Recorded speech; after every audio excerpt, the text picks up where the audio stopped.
imunomodulasi dan virus inaktivasi. Silakan Pak Rekta. Terima kasih Dr. Widi untuk kesempatannya. Selamat siang semuanya.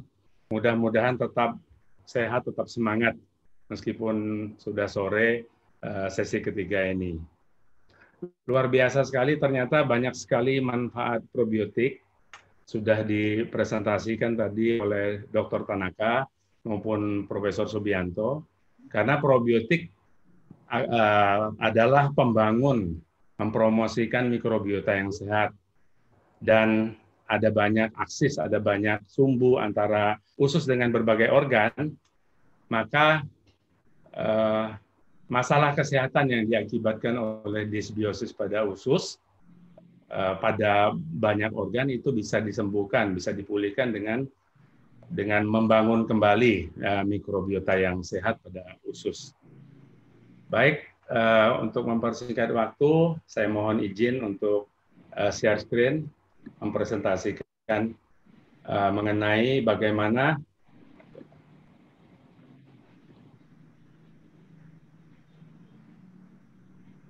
judul presentasi saya adalah multi-strain probiotik sebagai pencegahan dan treatment dari COVID-19 dengan dua mekanisme kerja. Yang mekanisme kerja langsungnya adalah dengan inaktivasi virus oleh biosurfaktan yang terkandung di dalam probiotik multistrain ini. Yang kedua dengan mekanisme immunomodulating, dengan modulasi respon imun sampai seimbang, sehingga dengan respon imun yang seimbang itu kita bisa mencegah bahkan menyembuhkan berbagai macam penyakit, termasuk penyakit infeksi COVID-19.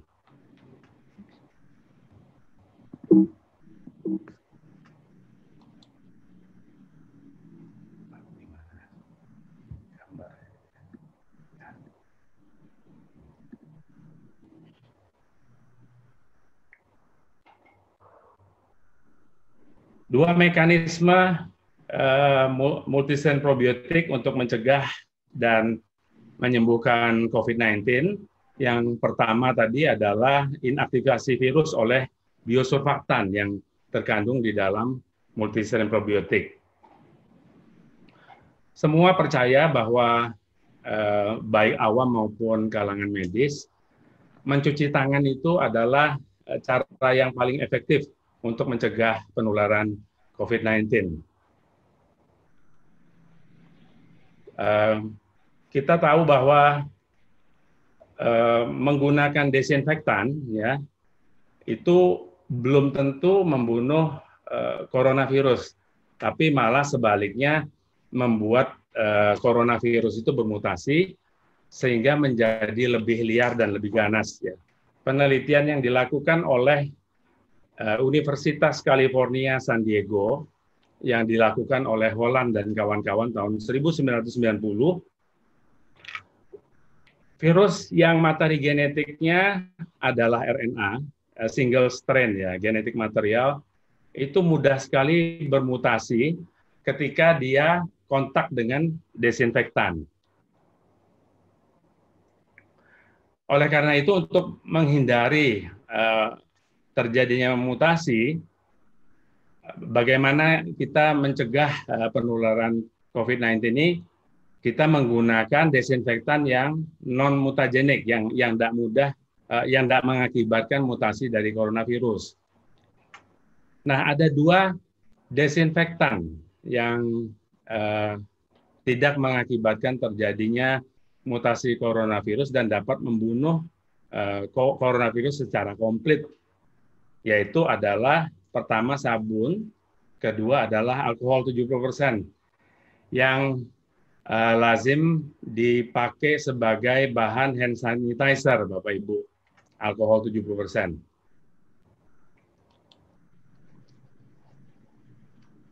Bagaimana cara kerjanya sabun, ya, membuat virus ini menjadi inaktif, menjadi tidak aktif.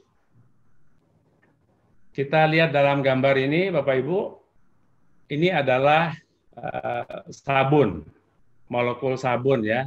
yang seperti kecebong ini ya.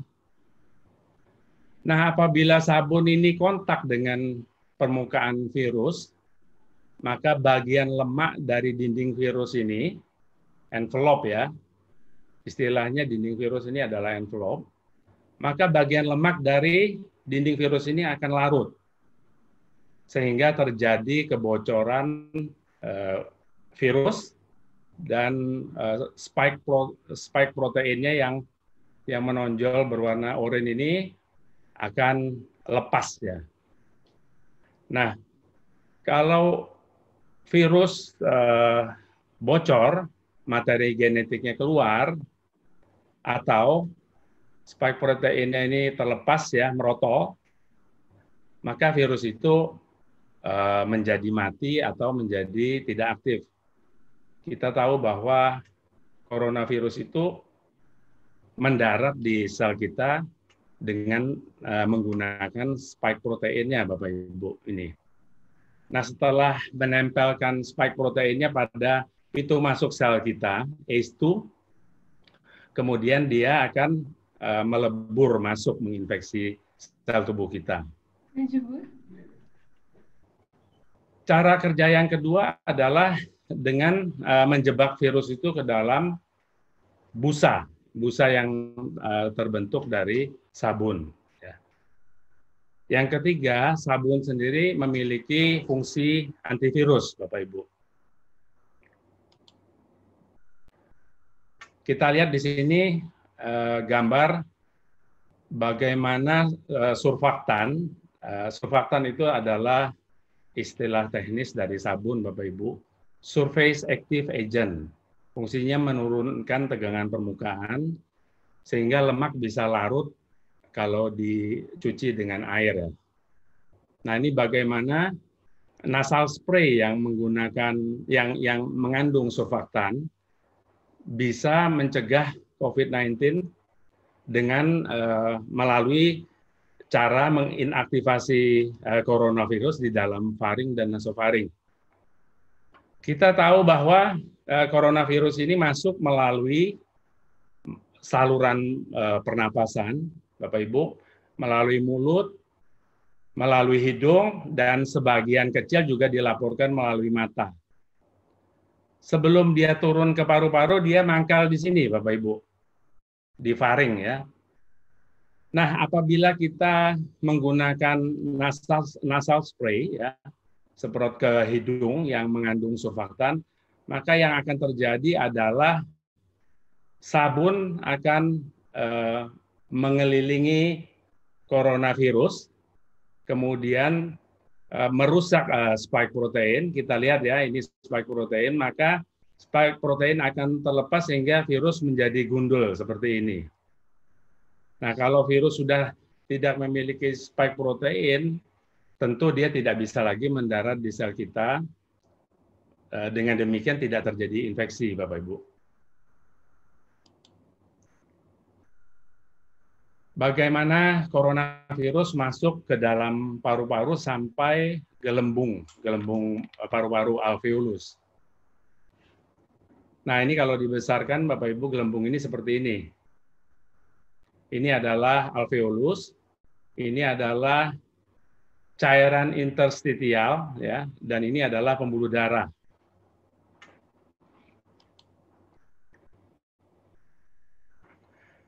Bagaimana surfaktan yang dibawa oleh nasal spray ini bisa menginaktivasi virus yang masuk ke dalam jaringan dalam cairan interstitial. Kita lihat ini, Bapak Ibu, ini masih di dalam gelembung paru-paru. Apabila kita menyemprotkan nasal spray, maka surfaktan yang ada di dalam nasal spray itu akan menyabuni coronavirus ini sehingga spike proteinnya akan merotol sehingga coronavirus menjadi gundul, tidak ada spike, tidak berduri. Kalau tidak berduri tentu dia tidak bisa menempel dan tidak bisa menginfeksi sel kita. Nah, ini terjadi proses internalisasi ya. Virus menginfeksi sel pneumosit pada dinding alveoli, kemudian bisa mencapai cairan interstitial. Karena surfaktan atau sabun itu adalah molekul yang larut, ya soluble, maka surfaktan ini juga bisa mencapai cairan interstitial. Terjadi juga penyabunan pada coronavirus ini, kita lihat Bapak Ibu, sehingga spike proteinnya rusak, ya. Coronavirus ini menjadi gundul sehingga menjadi tidak aktif, tidak bisa menempel, apalagi menginfeksi sel. Nah, bagaimana kalau coronavirus ini masuk sampai ke peredaran darah kita, Bapak Ibu? Karena surfaktan tadi adalah termasuk senyawa yang larut, soluble metabolit, ya. Apabila kita spraykan ke hidung, dia bisa diserap oleh pembuluh darah, masuk ke peredaran darah. Demikian juga apabila kita minum, surfaktan sabun di dalam multistrain probiotik akan diserap usus masuk ke dalam peredaran darah. Sama dengan yang terjadi di faring maupun di dalam alveolus tadi, virus yang ada di peredaran darah akan mengalami penyabunan oleh surfaktan, sehingga virus itu menjadi gundul, tidak berspike. Karena tidak berspike, dia menjadi tidak aktif, tidak bisa menempel, bahkan menginfeksi sel kita. Walaupun sabun itu memiliki fungsi medis seperti tadi, ya, dia bisa menginaktivasi virus dengan cara melarutkan, ya, atau merusak dinding virus maupun duri, spike protein dari virus. Tapi Bapak Ibu, tidak mungkin kita meminum atau menyemprotkan sabun ke dalam hidung kita. Kalau itu kita lakukan, tentu kita akan keracunan, Bapak Ibu. Lalu sabun yang seperti apa yang kita bisa dapatkan yang aman untuk tubuh kita, bisa diterima oleh tubuh, tapi dia berfungsi menginaktifkan virus. Rupanya ada bakteri dari kelompok bakteri asam laktat, ya, Lactobacillus species, itu bisa memproduksi biosurfaktan, memproduksi sabun alami, ya, biosurfaktan, yang aman apabila kita minum atau kita semprotkan ke dalam hidung, Bapak Ibu. Ini ada paper dari Satpute dengan kawan-kawan pada tahun 2016. Rupanya semua strain dari Lactobacillus, ya, itu bisa memproduksi biosurfaktan. Kita perhatikan tabel ini, Bapak Ibu. Ini adalah strain, ya, strain Lactobacillus. Dan di sebelah kanan ini adalah jenis biosurfaktan yang diproduksi oleh strain Lactobacillus. 1-9 ini, Bapak Ibu, semuanya ada di dalam multistrain probiotik produk ProEM1.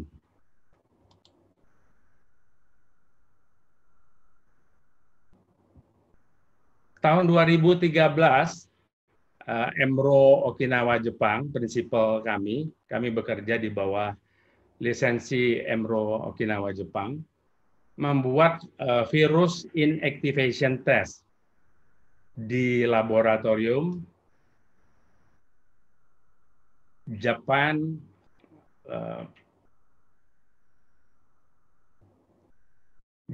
Food Research Laboratories. Kita lihat di sini, Bapak Ibu, hanya dengan ProM1 konsentrasi 1% atau ProM1 yang diencerkan sebanyak 100 kali, maka virus influenza H1N1, ya, itu sudah menjadi inaktif dalam waktu 30 menit. Kenapa begitu cepat? Hanya dengan konsentrasi yang sangat kecil, Bapak Ibu, hanya 1% ya, atau pengenceran 100 kali, sudah bisa menginaktifkan virus influenza H1N1 dalam 30 menit karena biosurfaktan yang diproduksi oleh Lactobacillus di dalam Pro-IM1, di dalam multistrain probiotik. Jadi kesimpulannya, multistrain probiotik itu adalah Pro-IM1, Bapak Ibu. Pro-IM1 berisi multistrain probiotik, diantaranya adalah Lactobacillus ya.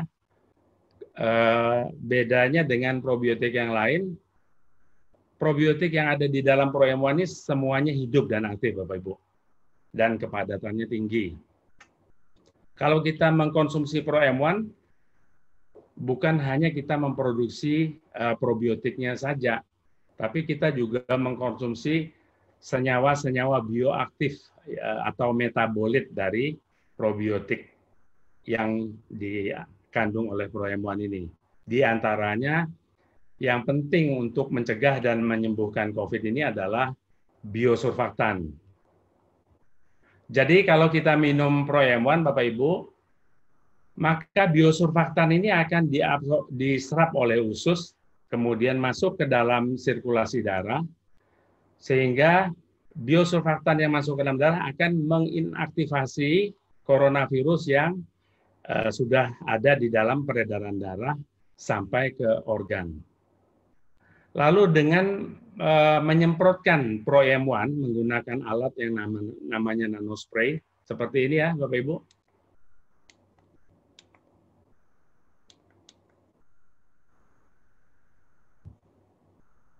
Disemprotkan sambil menarik nafas, dia akan masuk ke dalam saluran nafas kita sampai paru-paru. Maka biosurfaktan yang terkandung di dalam Pro-IM1 ini akan mengaktifasi coronavirus yang ada di saluran pernapasan sampai paru-paru. Jadi inilah yang ini adalah mekanisme yang bisa secara langsung menginaktifkan coronavirus, sehingga dengan minum dan spray Pro-IM1 ini bisa mencegah maupun menyembuhkan COVID-19 dengan segala mutannya, Bapak Ibu. Seperti kita ketahui, lonjakan coronavirus dalam 2 minggu terakhir ini disebabkan oleh karena varian baru ya, varian Delta. Varian Delta adalah double mutasi dari varian original, sehingga akibat mutasinya menjadi lebih liar dan lebih ganas, Bapak Ibu.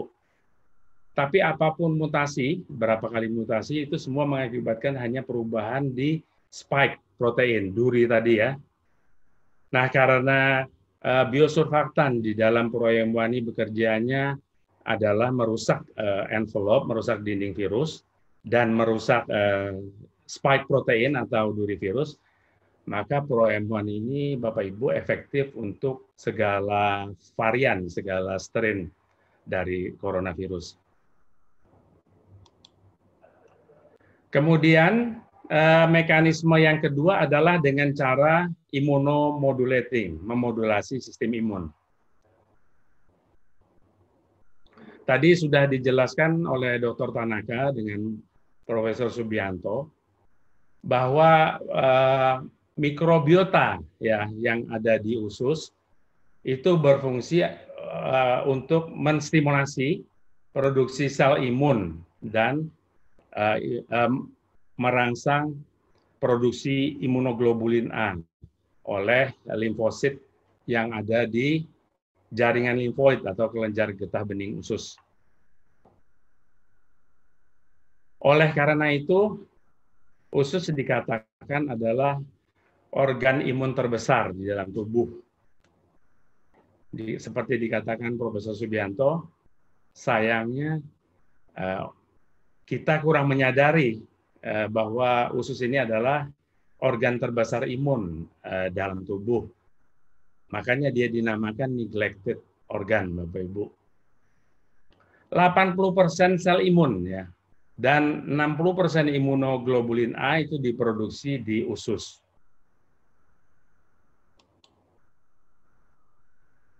Fungsi mikrobiota pada usus bukan hanya menstimulasi produksi sel imun, tapi juga sekaligus memodulasi sehingga respon imun yang diproduksi oleh sel imun itu seimbang antara respon imun yang antiinflamasi dengan respon imun yang antiinflamasi. Kalau kita memiliki respon imun yang seimbang antara yang proinflamasi dan antiinflamasi, kita bisa mencegah bahkan menyembuhkan berbagai macam penyakit, termasuk COVID-19.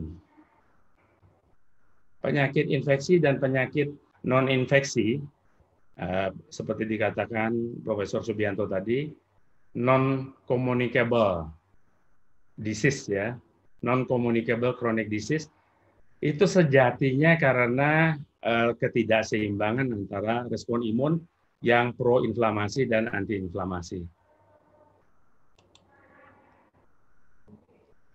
Ini adalah uji klinik yang kami buat di Rumah Sakit Dr. Sutomo. 100 tenaga kesehatan yang terdiri dari dokter dan perawat yang tiap hari merawat pasien COVID. Artinya mereka tiap hari terekspos dengan COVID-19. Mereka mengkonsumsi ProIM1 15 ml setelah sarapan dan lagi 15 ml setelah makan malam selama 28 hari. Apa yang terjadi Bapak Ibu? Kita lihat di sini. 100 tenaga kesehatan ini pada akhir uji klinis menjadi lebih sehat. Bisa dilihat dari 2 parameter. Parameter pertama adalah Jackson score. Parameter gejala klinis infeksi saluran pernapasan atas. Ternyata skornya menurun dari 1,07 menjadi 1,03. Gejala klinis infeksi saluran pernapasan atas seperti kita ketahui adalah hidung buntu, sesak nafas ya, bersin-bersin, demam, nyeri tenggorokan. Pada akhir uji klinis, tenaga kesehatan ini menjadi lebih sehat karena kalau diukur menurut parameter gejala klinis tadi, menurun skornya dari 1,07 menjadi 1,03. Lebih jauh bisa dilihat dari parameter imunologis. Ternyata terjadi penurunan sitokin proinflamasi atau parameter proinflamasi IL-1, IL-6, TNF-alpha, dan IFN-beta. Dan uniknya, parameter antiinflamasi juga mengalami penurunan IL-10, Bapak Ibu. Dengan data ini bisa disimpulkan bahwa tidak terjadi infeksi COVID-19 karena parameter proinflamasi turun, tidak terjadi radang, Bapak Ibu. Lalu yang kedua, karena parameter proinflamasi turun diikuti dengan penurunan parameter antiinflamasi, terbukti bahwa ProIM1 bisa memodulasi ya, menyeimbangkan respon imun antara yang respon proinflamasi dan respon antiinflamasi. Kalau respon imun itu selalu termodulasi dalam keadaan yang seimbang, terbukti bahwa kita bisa mencegah penyakit apapun dalam uji klinis ini, terbukti bisa mencegah infeksi dari COVID-19, Bapak Ibu. Kami juga melakukan uji klinik di Rumah Sakit Dr. Sutomo, Bapak Ibu, terhadap tenaga kesehatan yang terkonfirmasi positif. Mereka dibagi menjadi 2 kelompok. Kelompok pertama adalah kelompok treatment dan kelompok kedua adalah kelompok kontrol. Semuanya mendapat standar terapi atau standar obat standar dari rumah sakit. kelompok kontrol diberi Pro M1, sedangkan kelompok kontrol tidak diberi Pro M1. Lalu bagaimana hasilnya Bapak Ibu? Ternyata durasi infeksi, lamanya dirawat di rumah sakit, kelompok treatment lebih singkat ya daripada kelompok kontrol. Artinya tenaga kesehatan yang terinfeksi COVID-19 bisa sembuh lebih cepat dengan mengkonsumsi Pro-M1. Hasil yang kedua dari uji klinik ini adalah rata-rata city value pada kelompok treatment itu lebih tinggi daripada kelompok kontrol. Artinya rata-rata viral load, nah artinya rata-rata jumlah virus yang ada di kelompok treatment lebih sedikit daripada kelompok kontrol. Dan yang terpenting Bapak Ibu adalah tidak terjadi reinfeksi pada kelompok treatment.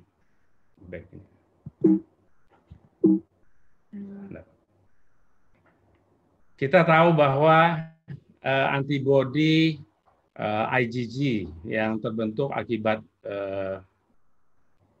sembuh dari infeksi pada penyintas sama juga dengan antibodi atau IgG yang terbentuk setelah vaksinasi, sifatnya adalah strain spesifik Bapak Ibu. Jadi meskipun memiliki IgG yang cukup banyak ya, tapi apabila kita terpapar dengan varian baru, IgG yang terbentuk pada penyintas atau setelah vaksinasi itu tidak bisa menjamin kita untuk terhindar dari reinfeksi. Menarik sekali pada kelompok treatment yang mendapatkan Pro-M1 ini tidak terjadi reinfeksi setelah sembuh. Jadi kesimpulannya adalah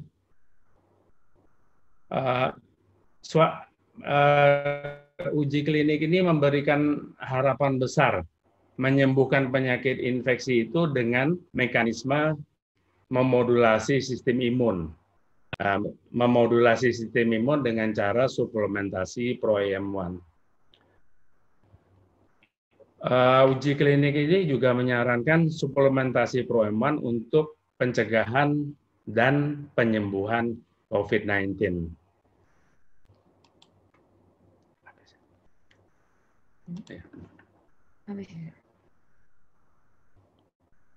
Baik, saya selesai presentasi saya. Semoga jadi berkat manfaat untuk orang banyak. Saya kembalikan ke Dr. Widi. Selanjutnya silakan. Terima kasih. Ya, terima kasih. Presentasi yang sangat bagus dari Pak Rekta, khususnya tentang cara kerja mikroorganisme Lactobacillus dengan efek biosurfaktan dan immunomodulating system. Ada satu pertanyaan dari Lulu Prihastuti tentang OTG. Jadi ada orang tanpa gejala, kenapa dia masih mengandung virus dan bagaimana dia bisa menyebarkan virus. Yang kedua, bagaimana apakah semakin banyak orang OTG itu baik atau buruk untuk kemajuan daripada pandemi suatu wilayah? Silakan, Pak.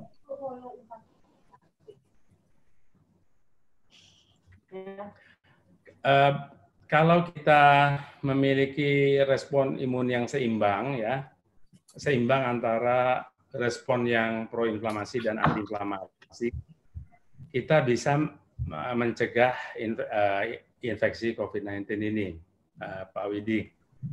Karena COVID-19 ini hanya memakan korban orang yang memiliki masalah imunitas. Dua masalah imunitas adalah yang pertama, orang yang respon imunnya rendah. Artinya dia memiliki lebih banyak sitokin atau respon imun yang antiinflamasi. Akibat paparan COVID-19 pada paru-paru orang yang respon imunnya rendah adalah virus akan berbiak tidak terkendali menjadi banyak, ya.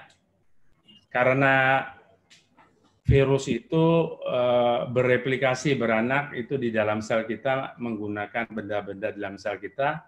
Kalau itu dilakukan terus-menerus, maka akan terjadi kerusakan sel paru-paru. Itulah yang dinamakan pneumonia sampai terjadinya ARDS, ya, gagal nafas.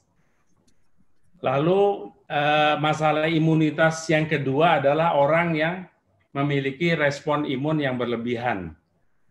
Terlalu banyak sitokin atau respon imun yang proinflamasi. Akibat paparan dari virus, akibat paparan coronavirus pada paru-paru, karena terjadi perlawanan dari tubuh, ya, memang coronavirus tidak berbiak banyak, menjadi banyak, tidak terkendali. Tapi karena respon imun yang berlebihan, terjadilah badai sitokin. Akhirnya paru-paru kita juga menjadi rusak, bukan karena virus seperti pada orang yang respon imunnya rendah tadi, tapi diakibatkan oleh keradangan yang berlebihan akibat badai sitokin, Pak Widi. Nah, lalu bagaimana kalau orang memiliki respon imun yang seimbang, ya, antara sitokin antiinflamasi dengan proinflamasi, terpapar oleh coronavirus. Orang yang seperti ini akan bisa hidup damai, Pak Widi, dengan COVID-19, dengan coronavirus. Mungkin dia akan menjadi OTG untuk sementara, ya. Artinya kalau di PCR itu akan terdeteksi ada coronavirus, ya. Ada coronavirus. Artinya CT-nya di bawah 40, ya, atau di bawah 36 pada standar lain. Tapi juga tidak akan berlangsung lama. Tidak akan berlangsung lama. Mungkin beberapa hari setelah itu, kalau dilakukan swab ulang PCR, mungkin sudah menjadi negatif. Atau paling parah akan mengalami gejala seperti flu biasa, Pak Widi. Seperti flu biasa. Oke, jadi artinya dengan semakin banyak OTG berarti pandemi itu berlangsung sudah aman, begitu artinya? Saya pernah tahu bahwa menurut WHO OTG itu sudah tidak infeksius, Pak Widi, sudah tidak infeksius. Jadi meskipun dia carrier, ya, tapi kalau tidak bergejala itu sudah tidak infeksius. Mungkin Pak Widi perlu kita konfirmasikan ke Prof. Subianto. Apa betul seperti ini? Yang saya ketahui bahwa WHO pernah merilis seperti itu. Jika OTG artinya terkonfirmasi positif dengan CT yang mungkin di atas 30, ya, tapi tidak bergejala, itu sudah sesungguhnya sudah tidak infeksius. Mungkin bisa dijawab oleh Profesor Subianto, apakah masih online beliau? Mohon diulang pertanyaannya tadi. Pertanyaannya begini, dengan semakin banyaknya OTG, jadi dia apakah pandemi di suatu wilayah itu baik atau bertambah buruk begitu? Ya. OTG artinya orang tanpa gejala. Dia mengandung virusnya, mengandung COVID virus, SARS-CoV-2, jadi mengandung dia. Kenapa tidak sakit? Tapi dia bahayanya menular pada orang lain. Orang lain yang, dia kan, saya gambarkan tadi, kalau dalam ruangan saja, itu ada sekian, ini juta daripada itu dalam waktu singkat, dalam beberapa jam rapat bareng, itu kan bisa menularkan. Nah, sekarang itu bahaya menularkan pada orang lain yang imunnya tidak bagus. Seperti saya katakan tadi dalam kesimpangan tadi, Pak Likta juga menambah lagi, kalau balance tidak bagus, ada hipo, autofraksi, itu juga tidak bagus. Itu akan menjadi muncul gejala. Nah, orang-orang dengan komorbid itu, ya, jantung, paru-paru, diabetes, hipertensi, minum obat-obat antisupresan, ya, itu akhirnya kurang bagus jadinya. Kenapa orang yang OTG tidak sakit? Dia masih balance imunnya, ya, dia masih balance, ya, dia ada kumannya, tapi ada virusnya, tapi dia masih balance. Tapi manakala dia kecapean, sakit, stres, jadi dia. Penjelasan kira-kira begitu. Jadi sejauh dia masih baik-baik saja, yaitu masih bertahan. Tapi orang begitu tetap harus dimonitor. Mestinya, idealnya, ya masing orang itu punya ID kemana-mana bisa dilacak itu. Tapi itu hal yang sangat besar sekali ya. Ya, tapi kembali lagi kalau dia orang OTG harus tetap mandiri sama istri. Tapi kembali lagi kan negara besar kita, maupun banyak terpencar beberapa pulau-pulau. Tapi sekarang kita ini ada pemikiran bahwa kita sudah pernah kasih ceramah sebelumnya ini adalah bagaimana meredam, mengontrol, ya, to control, to muffle, ya, to dampen, tapi tidak membunuh. Dibunuh tidak bisa COVID itu. Itu suatu makin dikejar dibunuh, mungkin mutasinya seperti Pak Rek kita katakan tadi, mutasinya akan lebih tambah banyak lagi. Ya, nah kalau vaksinasi kan spesifik dari. Mungkin vaksin tidak bisa menjamin sesuatu yang lain. Ya, kalau tadi penjelasan Pak Rek tadi, ini orang-orang OTG barangkali kalau diminum ibuprofen akan lebih baik. Ada surfaktannya, ya. Jadi surfaktan itu produksi jelaskan tadi, surfaktan diproduksi oleh kuman-kuman baik itu, ya. Dia bisa yang kuman tidak baik, itu virus dia membuat suatu lapisan biofilm. Ya, biofilm itu kalau dia tidak bisa ditembus oleh substansi yang ingin merusak dia. Itu perlindungan daripada makhluk hidup sejenis itu.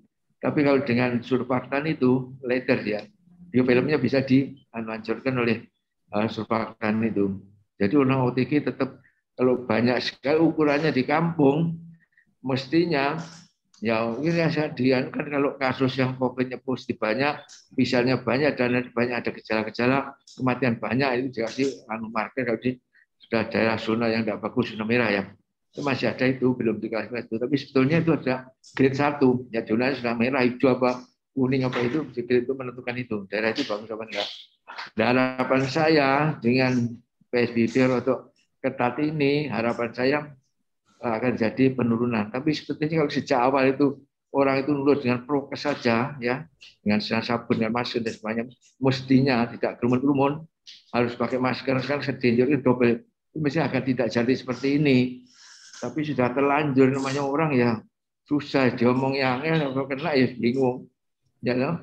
Jadi kita OTG pikir pertanian aja bahwa anunya dia OTG itu harus dikelola dengan baik juga supaya dia cepat negatif, monitor negatif. Satunya tadi imun sistem OTG mungkin sudah ada disbiosis juga, dari khususnya makanya diatur baik, makanya baik mana, yang healthy food itu mana, ya. Tapi karena menyebabkan susah tuh, menyebabkan susah. Healthy food opo betul mahal, susah tuh. Ya, jadi itu kembali lagi OTG itu tetap harus dikelola dengan baik. Dia sumber penularan yang lain-lainnya, ya. Tetap diisolasi mandiri itu. Kalau saya mandiri itu, dan sekarang kan 2 minggu ya ketat, harapan saya itu akan berjalan semuanya. Dan pengalaman Pak Widi, ini kalau jangan mudik, jangan pergi ke rumah rekreasi harus itu. Banyak kejadian beritanya tidak bagus, jadi habis liburan pulang sekian orang, sekian meninggal. Aduh, saya mesti kok sadarlah itu, maupun sadarlah. Ya, kalau bisa mengkonsumsi fermented food atau probiotik ya mudah-mudahan baik, ya. Harapan gitu Pak. OTG tetap harus diperhatikan karena dia mempunyai potensi untuk menularkan, membahayakan orang lain. Ya, jadi kalau kecapean dia akan drop, akan kena juga. Oke, terima kasih Profesor. Pertanyaan yang terakhir dari Pak Made Perbawa tentang apakah bisa hasil-hasil penelitian dari di Dr. Sutomo tadi bisa diakses secara online? Terima kasih. Karena dalam proses publish di jurnal ilmiah internasional ya, sementara belum bisa di-share, tapi bisa diedukasikan seperti ini Pak Widi. Oke, terima kasih. Jadi demikianlah saudara seluruh peserta seminar. Informasi ini sangat bermanfaat. Ya, mudah-mudahan kita bisa khususnya tentang pengetahuan tentang mikroorganisme di dalam usus, kemudian bagaimana tentang meningkatkan imun kita, dan juga tentang probiotik. Ya, mudah-mudahan kita bisa terus menggali ilmu yang sangat banyak belum kita ketahui, seperti dikatakan sebelumnya bahwa usus kita itu ibarat air sungai. Ada ekosistemnya. Ekosistem sungai sudah banyak diketahui, akan tetapi ekosistem perut belum banyak diketahui. Dan masih terus-menerus diteliti tentang hubungannya dengan kesehatan manusia. Demikian seminar pada sore hari ini. Saya ucapkan terima kasih kepada seluruh peserta, terima kasih kepada pembicara. Pak Widi. Hai. Sebagai closing statement dari saya. Ya, silakan closing. Tolong follow IG kita ya, Pro IM1 Indonesia. Follow Instagram kami Pro IM1 Indonesia. Oke. Di sana ada banyak edukasi mengenai probiotik, mikrobiota, dan berbagai manfaatnya. Ya, terima kasih. Jadi zaman pertukaran informasi yang sangat cepat, silakan di-follow Instagram Pro IM1 Indonesia. Waktu saya serahkan kepada Wibuti untuk memberikan arahan dalam